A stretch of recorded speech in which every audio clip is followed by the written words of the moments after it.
देखो तुम फ्लोर पे देना अलग बात है। फ्लोर पे हमने जो पूछा उसका जवाब नहीं दिया, आप अपना ही जवाब दिया, हमारा प्रश्न का उत्तर आपने नहीं दिया। एक और दूसरी चीज, गलत इंफॉर्मेशन हाउस को दिया आपने, सदन को। जो हमने डिटेल आपको पूछा था कि कैसा किस ढंग से अपना वोट चोरी हुआ, सबूत के साथ हमने पेश किया।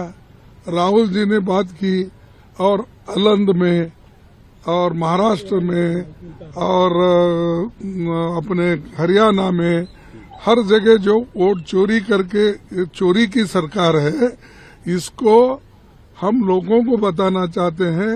ये जो आज सत्ता पे बैठी है, ये चोरी की सरकार है। ये लोग इनको चुने नहीं, ये लोग अपने आप को दबंग के जैसा सब कानून को अलग करके ये बेकानून सरकार है।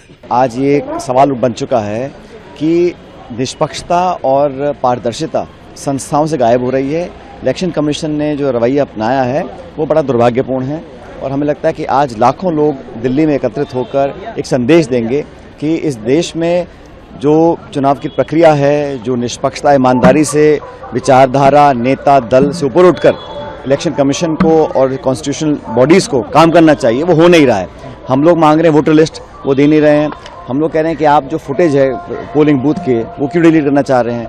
और जो विपक्ष पर दबाव बनाया जाता है नोटिस देकर, इलेक्शन कमीशन मुझे लगता है कि सवालों का जवाब दे नहीं पा रहा। दुर्भाग्यवश हम सवाल पूछते हैं इलेक्शन कमीशन से, जवाब देते हैं भाजपा के प्रवक्ता। तो आज ये महारैली हम लोग आयोजित दिल्ली में कर रहे हैं। पूरे देश के कार्यकर्ता इकट्ठा होंगे और लोगों की आवाज बनकर ये सवाल पूछेंगे कि एक ट्रांसपेरेंट और एक निष्पक्ष जो इलेक्शन कमीशन को काम करना चाहिए वो कर नहीं रहे हैं। और ये जनता चाहती है कि न्याय हो। चुनाव में हार जीत होती रहती है, मसला हार जीत का नहीं है। मसला ये है कि वोट का अधिकार सबको मिले, इलेक्शन ट्रांसपेरेंट हो और मिसयूज ना किया जाए एजेंसीज का और कॉन्स्टिट्यूशन बॉडीज का। पार्लियामेंट में राहुल गांधी जी ने पोल्यूशन का इशू उठाया और आज ग्रैब कोड लागू हो गया। इस बीच रामलीला मैदान में आप लोगों की रैली भी है, क्या इससे जोड़ के देखेंगे या कार्रवाई का स्वागत करेंगे? ये सारे हथकंडे अपनाते हैं ताकि रैली कामयाब ना हो, लेकिन कितना रोक लें। जनता का जब एक भाव होता है, जब एक पूरे देश के कार्यकर्ता नेता इकट्ठा होते हैं तो उसको कोई रोक नहीं सकता। अब ये जानबूझ के 12 घंटे पहले बंदिश लगाना और प्रदूषण के लिए अब तक क्या किया बताइए केंद्र सरकार, दिल्ली सरकार ने।